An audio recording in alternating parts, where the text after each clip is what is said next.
Good morning 12th class. Organic and population वाला chapter चल रहा है अपने इकोलॉजी का। इकोलॉजी हम क्या होते हैं अपन देख चुके हैं और इसकी कुछ टॉपिक्स अपन कर चुके हैं ना, जैसे ग्रोथ मॉडल्स कर चुके हैं, एज पिरामिड अपन देख चुके हैं। आज जो टॉपिक है बहुत इजी सा है, पॉपुलेशन इंट्रैक्शंस। जो पॉपुलेशन है, पॉपुलेशन तुम्हें पता है क्या होती है? एक स्पीसीज के जो नंबर है किसी भी एरिया के अंदर, पर कैपिटा एरिया किलोमीटर है, एमएम है, जो भी हमने डिसाइड किया है ना, उसके अकॉर्डिंग अपन देखते हैं कि इस ये जो पॉपुलेशन है, क्या कोई भी पॉपुलेशन या कोई भी लिविंग, एक सिंगल लिविंग बीइंग भी मान लो, जैसे अपन एक एनिमल को ले लेते हैं, तो एनिमल जो होते हैं वो क्या होते हैं? ऑटोट्रॉप्स होते हैं, हेटरोट्रॉप्स होते हैं। हेटरोट्रॉप्स होते हैं, हेटरोट्रॉप्स जो भी है उसको तो डिपेंडेंसी है प्लांट पर, है ना। तो जो हेटरोट्रॉप्स है उसके लिए तो हम ये मान के चलते हैं कि वो जो भी एनिमल्स है वो कभी सर्वाइव नहीं कर सकते विदाउट प्लांट के। डायरेक्ट और इनडायरेक्ट, अगर कॉर्निवोर है तो इनडायरेक्ट, और अगर हर्बीवोर है तो डायरेक्टली प्लांट पे डिपेंडेंट है। लेकिन क्या एक प्लांट, जैसे ये प्लांट है, तो क्या ये प्लांट भी किसी पे डिपेंड होगा? किसी के साथ इंटरेक्शन किसको जरूरत है? प्लांट को भी, है ना। तो देखो, प्लांट ऑटोट्रॉप्स होते हैं, तुम्हें पता है ये ऑटोट्रॉप्स है, ठीक है। यहाँ से सनलाइट आ रही है तो सनलाइट की कोई कोई प्रॉब्लम नहीं है, ठीक है, फूड अपना सिंथेसिस कर रहे हैं। लेकिन यहाँ पर उनको कुछ माइक्रोब्स की नीड है। वो माइक्रोब्स क्या करेंगे? सॉइल से मिनरल्स निकालेंगे, ठीक है। तो यहाँ पे प्लांट को किसकी जरूरत है? माइक्रोब्स की। प्लांट को रिप्रोडक्शन के लिए पॉलिनेशन की नीड होती है, ठीक है। प्लांट अगर क्रॉस फर्टिलाइज होंगे तभी इवोल्यूशन होगा ना। तो जितने भी एनिमल हो चाहे प्लांट हो, अगर पॉसिबल हो सकता हो तो क्रॉस फर्टिलाइजेशन को प्रेफर करते हैं। तो पॉलिनेशन के लिए इनको इंसेक्ट, सबसे ज्यादा प्लांट की डिपेंडेंसी होती है इंसेक्ट पे, सबसे ज्यादा पॉलिनेटर इंसेक्ट्स होते हैं। तो मतलब क्या है, कोई भी लिविंग विदाउट इंटरेक्शन के सर्वाइव नहीं कर सकते, है ना। ये हमारा मेन टॉपिक है कि इंटरेक्शन तो किसी भी लिविंग को करना ही पड़ेगा। तो अब टॉपिक है कि कौन कौन से इंटरेक्शन हमने पढ़ने हैं, हम कौन कौन से इंस्ट्रक्शन जो है वो पढ़ेंगे, ठीक है। तो हम मानते हैं स्पीसीज, एक स्पीसीज है अपनी ए और एक स्पीसीज है अपनी बी, ठीक है। अगर स्पीसीज ए और बी दोनों एक दूसरे के लिए हेल्पफुल है, बेनिफिशियल है, ठीक है, इस टाइप के जो इंट्रैक्शन होते हैं उनको म्यूचुअल कहते हैं। म्यूचुअल अंडरस्टैंडिंग होती है ना, तो म्यूचुअलिज्म, ठीक है। मतलब एक दो स्पीसीज ऐसी है जो दोनों एक दूसरे के लिए पॉजिटिव इंटरेक्शन रखती है, एक दूसरे की हेल्प करती है, एक दूसरे के लिए बेनिफिशियल है, कोई किसी को लॉस नहीं पहुंचे, तो म्यूचुअलिज्म हो गया।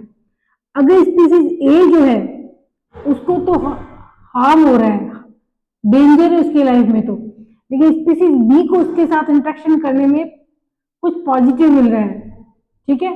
मतलब क्या कह रही हूँ मैं, ये जो है स्पीसीज ये इसको तो नुकसान हो रहा है और उसको क्या हो रहा है? बेनिफिट हो रहा है। तो ऐसी जो इंटरेक्शन होती है उसका एग्जाम्पल है प्रीडेशन। एक प्रे है, उसको एक प्रीडेटर खा रहा है, प्रे को कोई फायदा हुआ क्या? भागता भागता एक खरगोश है, उसको प्रीडेटर ने खा लिया, तो क्या इसमें खरगोश को कोई फायदा हुआ? नहीं हुआ ना। तो ऐसा ऐसा प्रीडेशन होता है, ये भी इंट्रैक्शन है, ठीक है। अगर तुमने ढंग से हाथ नहीं धोए, तुम्हें एस्केरिसिस हो गया, कोई अगर पिक का फॉग खा रहा है उसको टीनेसिस हो गया, या तुमने कुछ नहीं किया, तुम्हें एक मच्छर काट के खाया और तुम्हें डेंगू मलेरिया ऐसा कुछ हो गया, तो वो पैरासाइट हुए। पैरासाइट की तो पूरी लाइफ जो है वो डिपेंड कर रही है होस्ट पर, है ना। लेकिन होस्ट को उससे कोई भी बेनिफिट नहीं है, बल्कि डेंजर में जा रही है इसकी लाइफ, ठीक है। तो ये नेगेटिव और पॉजिटिव इंटरेक्शन का एग्जाम्पल क्या है? पैरासाइट, ठीक है। तो पैरासाइट जो है वो एक एग्जाम्पल है अपना इंटरेक्शन का। अगर दोनों में से एक को तो फायदा हो और एक को कोई ना फायदा है ना नुकसान है, ठीक है। एक स्पीसीज जिसको तो बेनिफिट मिल रहा है लेकिन इस दूसरी स्पीसीज को कोई कोई फायदा नुकसान नहीं हो, तो ऐसी ऐसा जो इंटरेक्शन होता है उसे कॉमन सेलिज्म बोलते हैं।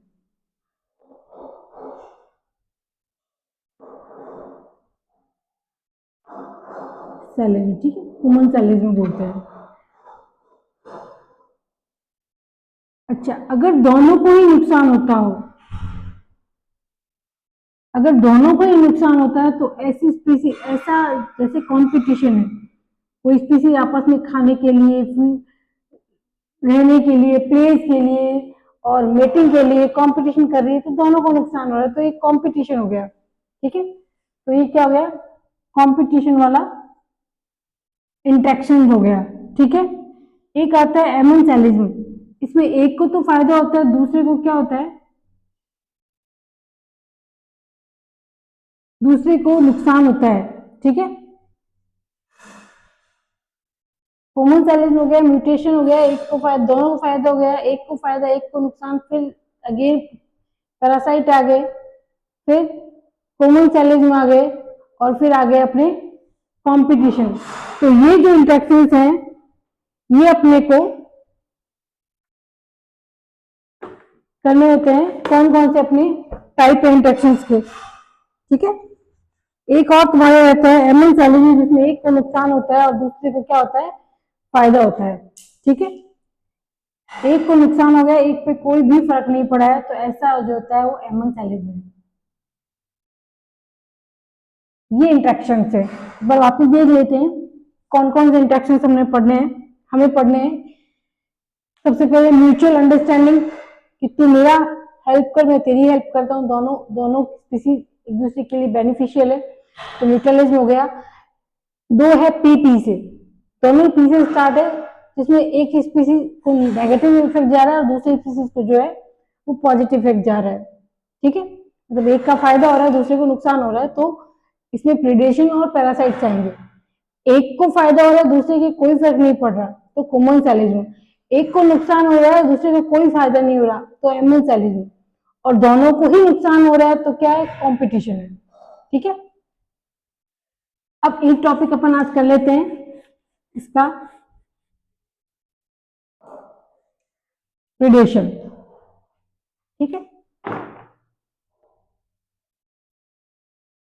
हमारी बुक में फर्स्ट टॉपिक प्रीडेशन है, आई गेस। एक मिनट चेक कर लेते हैं प्रीडेशन क्या होता है बच्चों। जैसे प्रीडेशन याद करते हो, तुम्हें एक क्रूअल सा एनिमल दिखता है जो किसी बेचारे एनिमल के पीछे भाग रहा होता है ना, उसको खा रहा होता है। जैसे तुमने जियोग्राफिकल चैनल में देखा होगा, या तुमने कभी ऐसे ही देख लिया होगा, कोई कुत्ता है जो बिल्ली के पीछे झपट रहा है, कोई बिल्ली है चूहे को खा रही है, या अगर तुमने कहीं और ज्यादा कहीं टीवी में देखा है, तो वहां तुमने वीडियो देखी, तो वो कोई जैसे जियोग्राफी चैनल में एक लायन है, दिखाते ना, लायन खड़े होते हैं, कई झुंड होते हैं जैब्रास के, है ना, डियर के, और वो लायन उन पर अटैक करता है। तो प्रीडेशन अगर हम देखते हैं, तो प्रीडेटर हमें हमेशा एक खोखा सा एनिमल दिखाई देता है। ठीक है, ये दिखाई देता है ना, और हम उसको बहुत नेगेटिव में लेते हैं, क्रूअल तो लेते ही है, नेगेटिव इफेक्ट जाता है कि अरे शेर है, कितना बेकार है, उसने खा लिया। लेकिन कभी ये नहीं सोच पाते हम कि प्रीडेशन कितना यूजफुल है ना, ये जो इकोलॉजी है इसके लिए प्रीडेशन कितना यूजफुल है। दूसरी बात, वो एक प्रे में दिखाई देता है, वो प्रीडेटर जो घास खा ही नहीं सकता, जैसे शेर है वो घास नहीं खाता है, तो हम उस प्रीडेटर को बेचारा एनिमल नहीं मान सकते है ना, जबकि उसका खाना ही यही है, जैसा नेचर ने इसको बनाया वो वैसे ही खाएगा। उसके टीथ ही ऐसे हैं कि उसको उसको यही खाना है, मीट ही खा सकता है, वो घास नहीं खा सकता। ठीक है, तो प्रीडेटर इतने, मतलब इतने ऐसे हेट हेट के लिए नहीं होते हैं कि उनसे बस हेट ही की जाए। अब प्रीडेटर की कुछ ऐसी बातें हम पढ़ेंगे जिससे आपको लगेगा कि प्रीडेशन बहुत मस्त है नेचर में, है ना, तो इसके बाद तुम्हें कभी भी लायन जो है वो इतना बुरा नहीं लगेगा। ठीक है, अच्छा, प्रीडेटर में हमें ये तो दिखाई दे देता है कि लायन जो है वो खा रहा था, लेकिन कभी हमें उस पैरों को प्रीडेटर के रूप में हम कभी इमेजिन नहीं करते, जो कि एक सीड्स खा रही होती है, जो कभी ग्रेन खा रही होती है, जो फूड खा रही होती है। हर्बीवोर भी प्रीडेटर ही होते हैं प्लांट पर, है ना, जो प्रोड्यूसर जो होते हैं उन पे, प्रोड्यूसर प्लांट होते हैं ना, तो प्लांट पे हर्बीवोर जो होते हैं वो प्रीडेटर होते हैं। तो इसका मतलब क्या है, प्रीडेशन वहां भी है, तो प्रीडेटर वो जो किसी और पे डिपेंड है फूड के लिए, चाहे वो हर्बीवोर हो चाहे वो कॉर्निवोर। एग्जैक्ट। अब पहली बात अपन पढ़ते हैं कि प्रीडेशन के क्या क्या यूजेस है। तो पहला है कि एनर्जी का ट्रॉपिक लेवल जो होते हैं, ट्रॉपिक लेवल जो है उनमें एनर्जी का ट्रांसफर,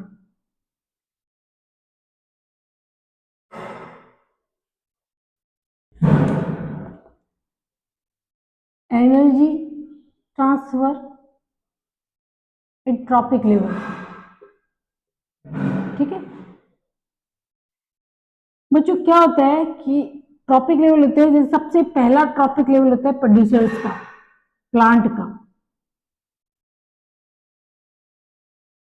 ठीक है, ये ट्रॉपिक लेवल फर्स्ट होता है। उसके बाद सेकंड ट्रॉपिक लेवल पे आते हैं हर्बीवोर, सेकंड पे आ गए ट्रॉपिक लेवल सेकंड, ठीक है। फिर कॉर्निवोर, ये तुमने पढ़ रखे हैं 11 में, पढ़ रखे थे तुमने 11 में क्या 10th में। और बहुत इजी चीज है कि यहाँ प्रोड्यूसर से, प्रोड्यूसर से एनर्जी कौन लेगा, हर्बीवोर, हर्बीवोर से कॉर्निवोर, कॉर्निवोर से लार्ज कॉर्निवोर, है ना। ये ट्रॉपिक लेवल फर्स्ट हो गया, ये ट्रॉपिक लेवल सेकंड हो गया, ये ट्रॉपिक लेवल थर्ड हो गया और ये ट्रॉपिक लेवल फोर हो गया। ये यहां से हर प्रोड्यूसर जो भी एनर्जी बनाते हैं, कैसे ऑटो ट्रॉपिक होते हैं ना ये, तो फोटोसिंथेसिस से प्लांट जो भी एनर्जी प्रोड्यूस करते हैं वो एनर्जी जाती है हर्बीवोर के पास। हर्बीवोर अपनी जितने भी एक्टिविटीज होती है, जैसे रिप्रोडक्शन है, भागना है, देखना है, सुनना है, चलना है, जो भी है, उसमें एनर्जी अपनी यूज करते हैं। और अगर उनको कोई प्रे खा लेता है, कोई प्रेडेटर खा लेता है, वो किसी के प्रे हो जाते हैं, तो हर बार 10% एनर्जी जो है वो एक ट्रॉपिक लेवल से दूसरे ट्रॉपिक लेवल तक जाती है, ठीक है। और उसके बाद ये ऐसे, तो यहाँ एनर्जी का ट्रांसफर कैसे हो रहा है, एक से दो। अब सोचो ये सारे के सारे हर्बीवोर ही होते, कोई प्रेडेटर नहीं होता कि सारे सारे प्रोड्यूसर्स पे डिपेंड हो जाते, इसलिए प्रीडेशन जो है वो मस्ट है, ठीक है। एक एनर्जी ट्रांसफर जो होता है उसकी एक चेन चलती रहती है, बहुत सारे फूड चेन और फूड वेब चलते हैं, फीडिंग के बहुत सारे ऑप्शंस होते हैं कार्निवोर के पास, ठीक है। तो प्रीडेशन एक तो इसलिए नीड है कि ये जो एनर्जी टॉपिक लेवल से जो एनर्जी ट्रांसफर है उसके लिए यूजफुल होते हैं, पहला। दूसरा एग्जांपल है स्टेबिलिटी ऑफ इकोसिस्टम।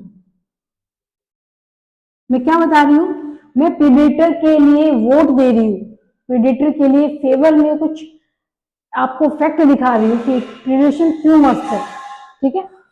तो स्टेबिलिटी ऑफ इकोसिस्टम, ठीक है। जैसे अब ये मेरा फार्म है जहां पे मैंने बहुत सारे वीट, एग्रीकल्चर का फॉर्म है तो बहुत सारा वीट मैंने कल्टीवेट किया हुआ है, ठीक है।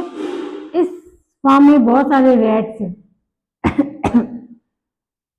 रैट्स को खाने के लिए स्नेक्स है और पिकॉक, एक फूड चेन हो गई।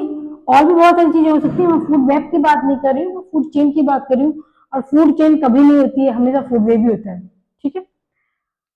ये एक फार्म है। अब मुझे प्रेडेटर से बहुत ही मतलब कहते हैं ना हेट है, तो कोई एनिमल किसी एनिमल को खाए, हटा दो प्रेडेटर को, ये हटाए मैंने स्नेक्स और ये हटा दो पिकॉक, ठीक है। अब फॉर्म में क्या है, वीट है और हर्बीवोर रैट है, कोई मारने वाला नहीं, रैट को कोई मारने वाला नहीं है, तो रैट्स क्या होंगे, ये जो r intrinsic rate of increase पढ़ी थी ना तुमने, इंट्रिंसिक रेट ऑफ इंक्रीज, मतलब ये जो रेट है रैट्स के इंक्रीज होने की, वो ग्रो कर जाएगी, बढ़ जाएगी बहुत ज्यादा। तो ग्राफ जो सिग्मॉइड होता था नेचर के अंदर, वो कौन सा बनने लग जाएगा, एक्सपोनेंशियल बनना शुरू हो जाएगा। समझ में आ रही बात, बहुत सारे रेट ही रेट हो जाएंगे, तो ये जो वीट वाली ये जो फसल है ये तो खत्म हो जाएगी। समझ में आई बात, इसका मतलब क्या है, डार्विन की जो फिटनेस है, डार्विन फिटनेस किसको बोलता था, रिप्रोडक्टिव फिटनेस को। तो रैट्स की रिप्रोडक्टिव फिटनेस जो है, क्योंकि कोई एनिमी नहीं है, ठीक है, तो नंबर ऑफ रैट्स बहुत ज्यादा बढ़ जाएंगे, तो एक ही रैट हो गए, तो इकोसिस्टम कहाँ स्टेबल रहा, इको सिस्टम में सिर्फ रैट्स हो चुके हैं, ठीक है। तो खाली रैट्स हो गए, रैट ही रैट दिख रहे हैं, तो ये जो वीट है ये वैसे ही खत्म हो जाएगा। तो अब खाली चूहों का क्या करेंगे? खा गए ना, ये सारी एग्रीकल्चर वाली फसल भी खा गए, इनको खाने वाला कोई नहीं है, तो अब ये खुद भी भूखे मरेंगे। समझ में आई बात? इसलिए स्टेबिलिटी ऑफ इकोसिस्टम के लिए प्रिडेशन जो है वो मस्ट है।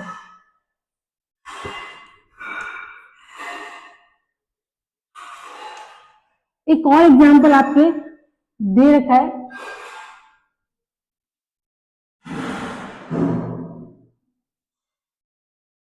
एक होता है इन्वेसिवनेस ऑफ स्पीसीज। कोई भी स्पीसीज जैसे भी रेड की जगह थी वो इन्वेसिव हो जाती है। ऐसे एक एग्जांपल अपने दे रखा है कि ऑस्ट्रेलिया में 1920 में कैक्टस लेके आए थे। ठीक है, कोई ब्यूटीफुल सा कैक्टस था, वो लेके आए 1920 में, इंपोर्ट करके लाई है। ठीक है, अब क्या हुआ, इस कैक्टस के लिए ऑस्ट्रेलिया में कोई प्रेडेटर नहीं था, इसको खाने वाला कोई नहीं था। इसको खाने वाला कोई नहीं था तो इसका मतलब क्या है, ये कैक्टस बहुत ज्यादा ग्रो कर गए। ग्रो कर गए मतलब इनकी पॉपुलेशन इन्वेसिव हो गई, बहुत ज्यादा बढ़ गई, कैक्टस ही कैक्टस हो गया।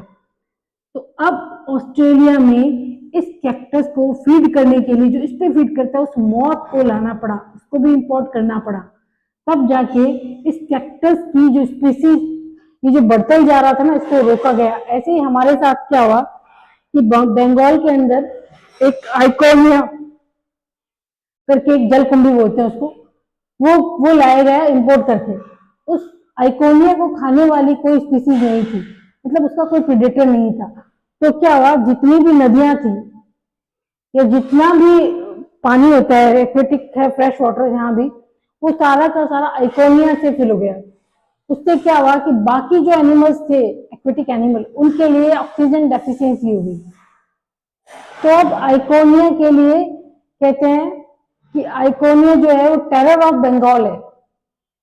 ठीक है, इतना ज्यादा प्रिडेशन की इंपॉर्टेंस है कि अगर किसी को खाने वाला कोई और स्पीसीज, तो वो दूसरी स्पीसीज इन्वेसिव हो जाएगी, बहुत ज्यादा बढ़ेगी, और इसको स्टॉप करने के लिए प्रिडेशन जरूरी है।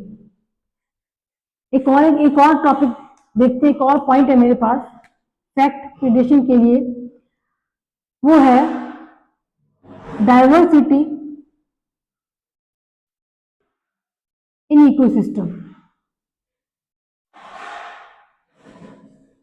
प्रीडेटर क्या करते हैं, डाइवर्सिटी को, इकोसिस्टम में डाइवर्सिटी जो है उसको मेंटेन रखते हैं। ठीक है, जैसे अभी हमने एग्जांपल देखा था कि यहां पर वीट है ना, वीट रैट है। ठीक है, यहां पर स्पैरो है खाने के लिए, यहां कुछ इंसेक्ट्स है, अब इसको खाने के लिए स्नेक है, यहाँ स्नेक इसको भी खाएगा, इसको भी खाएगा, है ना, ये स्पैरो है, ये इसको भी खा सकती है। तो इस तरह से ये जो प्रीडेटर है, यहाँ पे तीन इन्होंने बना रखी है। समझ में आ रही है बात? तो डाइवर्सिटी जो है इकोसिस्टम के अंदर वो मेंटेन रखते हैं। इसका एक और अच्छा एग्जांपल तुम्हारी बुक के अंदर दे रखा है, जो तुम्हें इसके साथ लिखना है जब भी तुम आंसर राइट करोगे। उसके अंदर क्या दे रखा है कि अमेरिका के अंदर जो कोस्टल, वो जो लैंड होती है ना, रॉकी इंटरटाइडल एरिया, ठीक है, इस इंटरटाइडल एरिया के अंदर एक स्टार फिश थी, टेस्टर करके। ठीक है, ये स्टार फिश क्या है, इन्वर्टिब्रेट्स को खाती है स्टार फिश। अब जैसे इस स्टार फिश को यहां से रिमूव कर दिया, वैसे यहां पर 10 स्पीसीज ऑफ इन्वर्टिब्रेट की गायब हो गई। ठीक है, हालांकि ये इसके ऊपर फीड नहीं करती थी, पर हुआ क्या, ये स्पीसीज, सपोज ये स्पीसीज स्टार फिश है, वो किसी इन्वर्टिब्रेट की स्पीसीज ए पर फीड कर रही है। क्या कह रही हूं मैं, यहाँ कोई इन्वर्टिब्रेट है जो स्ट्रॉन्गर है इन 10 से, उस पर ये स्टार फिश जो है वो फीड करती थी, उसको इसकी प्रेडेटर थी।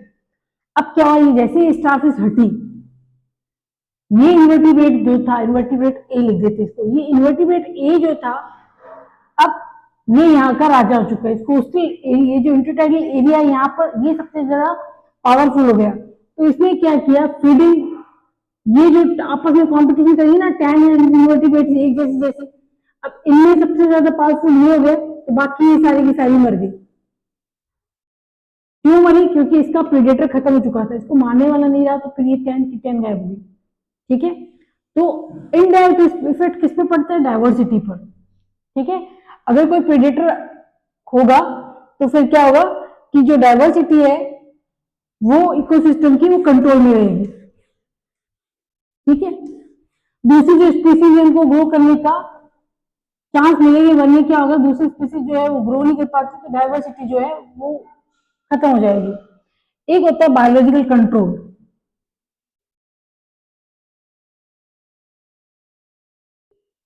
पेपर पढ़ते होगे तुम, पेपर में आता है ना कि ये स्प्रे कर रहे थे, स्प्रे किया खेतों में, और जैसे आज का जो पेपर है, आज ही आया एक पेपर, कैसे एक न्यूज थी कि सोयाबीन पर स्प्रे कर रहा था और किसान जो है वो खुद का खुद ही डेथ हो गई उसकी। तो वो जो स्प्रे कर रहे थे वो कितना हार्मफुल है, समझ में आया बात? अब यही स्प्रे हमारे फूड पे जा रहा है, वही सोयाबीन है, ये स्प्रे किया क्यों जाता है? ताकि वो जो भी कल्टीवेशन है उनका, है ना, जो भी उनकी फसल है, जो भी क्रॉप है, उस क्रॉप को इंसेक्ट से, लार्वा, कोई फंजी, है ना, इनके इन्फेक्शन से बचाने के लिए स्प्रे करते हैं। इनके इन्फेक्शन से, क्रॉप को बचाने के लिए इन्फेक्शन करते हैं। ठीक है, होता क्या है कि नेचर के अंदर बायोलॉजिकल कंट्रोल होता है कि इन सबको खाने के लिए बहुत सारी चिड़ियाएं हैं, बहुत सारे कौवे हैं, अपने दिखाई दे रहे हैं, ना क्रोर दिखे ना कुछ और दिखे, कबूतर को भी मत बैठने दो, वो भी हमें डेंजर दे रहा है। तो हो क्या रहा है कि हम इनके प्रीडेटर हटा रहे हैं, हम इनके प्रीडेटर हटा रहे हैं, तो बायोलॉजिकल कंट्रोल जो नेचर का था वो अपने आप क्या होता है, बैड इफेक्ट पड़ रहा है उसके ऊपर। ठीक है ना, अफेक्टेड हो रहा है ना, वो बैड इफेक्ट पड़ रहा है। क्या हो रहा है, सारे प्रीडेटर हट गए, तो अब ये ग्रो करेंगे, इनको ग्रो करने से रोकने के लिए हमारे पास अब केमिकल ही रहे, तो हम क्या करें, केमिकल छिड़क रहे हैं। केमिकल छिड़क रहे हैं तो हमारे खुद को तो कैंसर जैसी डिजीज हो ही रही है ना। तो बायोलॉजिकल कंट्रोल जो होता है वो प्रीडेशन से चलता रहता है। तो कौन कौन से प्रीडेशन के लिए मेरे पास फैक्ट है? ठीक है, पहला है कि एनर्जी ट्रांसफर जो होती है ट्रॉपिक लेवल में, प्रीडेशन से होती है। दूसरा है स्टेबिलिटी ऑफ इकोसिस्टम, जिसके अंदर हमने देखा था कि कोई भी इकोसिस्टम में कोई एक अगर प्रीडेटर हट जाता है तो फिर दूसरी जो भी है वो स्पीसीज वही वही दिखेगी। ठीक है, तो खाली रेड रेट हो जाएंगे। उसके बाद इन्वेसिवनेस ऑफ स्पीसीज है, डाइवर्सिटी ऑफ इकोसिस्टम। इन्वेसिवनेस में हमने ऑस्ट्रेलिया वाला एग्जांपल देखा था, आइकोनिया वाली बात की थी मैंने। डाइवर्सिटी ऑफ इकोसिस्टम के अंदर हमने स्टारफिश वाली एग्जांपल लिखना है।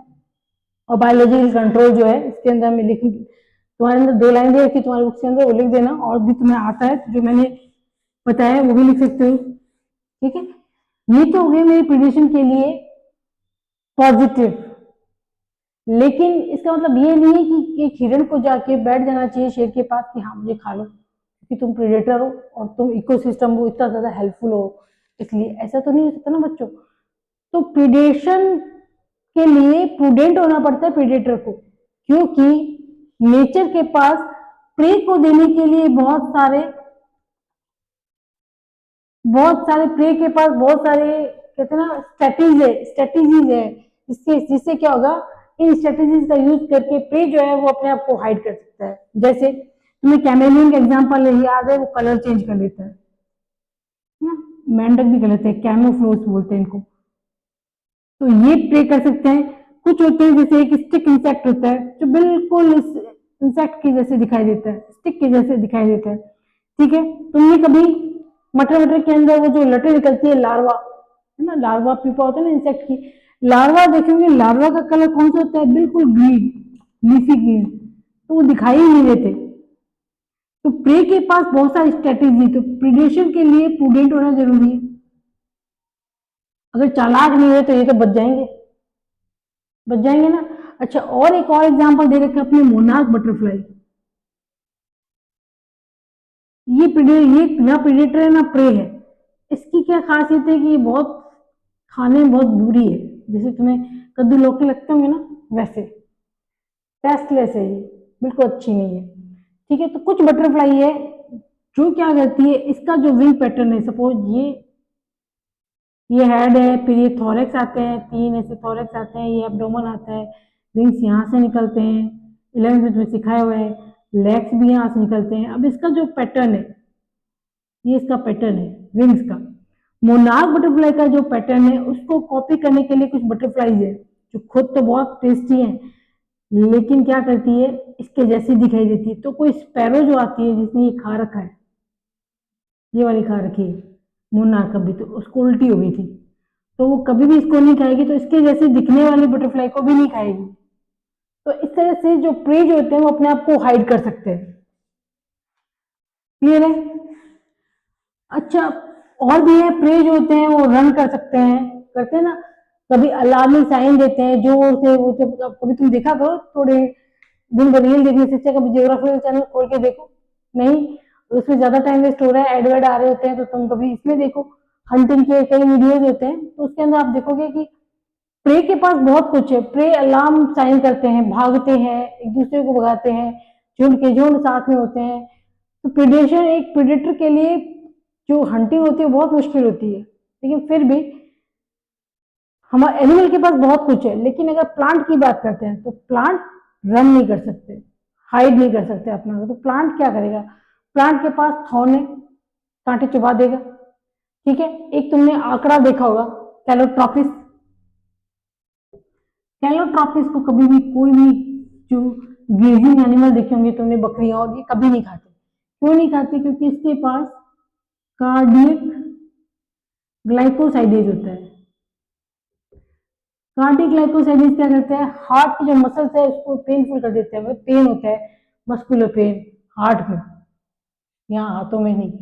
ठीक है, तो उसको खाया हुआ समझ जाता है थोड़ा सा भी कि हाँ बेचैनी होगी, नहीं खाना इसको। तो ये प्लांट के पास कुछ स्ट्रेटेजीज है जिससे वो बचता है, जैसे कैफीन है, टेनिन है, और धतूरा वाला है ना, निकोटिन है। तो ये निकोटिन, टेनिन, कैफीन, ये हमारे लिए थोड़ी बने प्लांट ने कि लो तुम लोग कॉफी पी लो, ये लो तुम ये एट्रोपा बेलोडना है इससे नशा कर लो, इसके लिए नहीं बनाई है। ये बनाई उनके खुद के लिए, ताकि वो दूसरे जो भी एनिमल्स हैं उनसे अपने आप को सेव कर सके। ठीक है, तो ये सारे जो होते हैं, और कई बार क्या होता है, जैसे एनिमल के पास तो डंक भी होता है ना, पॉइजनस, जैसे तुमने देखा होगा स्टिंग, जैसे हनी भी है, स्टिंग है उसके पास, डंक मार देती है। तो ऐसे प्लांट के पास भी कई टॉक्सिन भी होते हैं, जो होते टॉक्सिन है उनके इनके हिसाब से। ह्यूमन अपना अलग अलग रखता है, ह्यूमन कुछ भी यूज कर सकता है, बाकी एनिमल्स के लिए क्या होता है, टॉक्सिन हो सकते हैं। तो ये कुछ प्रिडेशन के लिए एक टॉपिक हमने पढ़ लिया है, प्रिडेशन। इतना ही टॉपिक बनाएंगे, आगे अपलोड करने में बहुत प्रॉब्लम आती है। ठीक है, और ये मेरा माइक है जिसका मैं यूज कर रही हूँ, तो जो भी कमेंट करे कि मैम माइक यूज कर लें, तो माइक तो यूज कर रही हूँ, लेकिन इस वीडियो की उन वीडियो से कंपैरिजन नहीं हो सकता बच्चों, जो बड़े बड़े स्टूडियोज में बन रहे हैं, बढ़िया उनके पास सिस्टम होता है, क्योंकि ये तो टेम्परेरी क्लासेस है। तो इनमें जितना एज मैं कर सकती हूँ, एज पॉसिबल है उतना मैं कर रही हूँ। तो आप ऐसा मत सोचिए कि आप जिस क्लास में बड़ी बड़ी जो स्टूडियो देख रहे हो, चाहे आप किसी भी क्लास को ले रहे हो, चाहे फिजिक्स वाला या कोई भी आपने ली हो, उस क्लास से इस क्लास का कंपैरिजन नहीं हो सकता। तो ये इतना है, उतना ठीक है। इसमें आप फोन में देख सकते हो, मैं कई बार बोल चुकी हूँ कि आप फोन में देखिए, आपको नहीं सुनाई दे रहा, फोन पे आवाज सुनाई देती है क्योंकि मैं खुद देखती हूँ। ठीक है, जय हिंद, जय भारत।